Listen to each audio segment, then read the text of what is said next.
আজকে আমরা শোনাবো তোমাদের বাঘ ও রাখালের একটি গল্প, আর যেটি রয়েছে তোমাদের প্রথম শ্রেণীর বইয়ের পাঠ 8-এ। তো চলো আমরা শুরু করি বাঘ ও রাখালের সেই গল্পটি। এই যে ছবিতে, এক দেশে ছিল এক রাখাল, সে মাঠে গরু চড়াতো।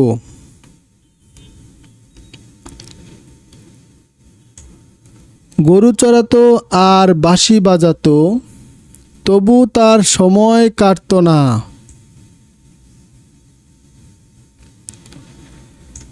একদিন সে মজা করলো, সে গাছের আড়ালে লুকালো।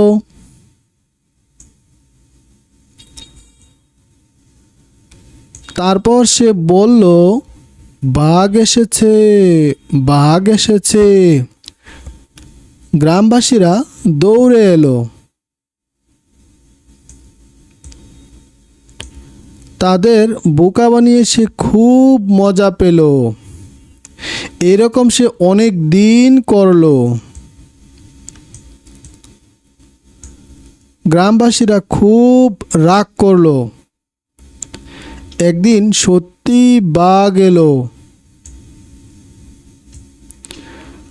রাখাল চিৎকার করলো, বাঘ, বাঘ, বাঘ। এবার আর কেউই এলো না। বাঘ রাখালকে নিয়ে গেল।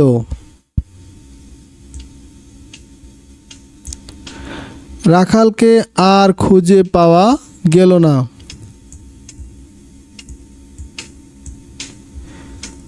তো তোমাদের এই গল্পটি কেমন লেগেছে তোমরা অবশ্যই দেখেছ।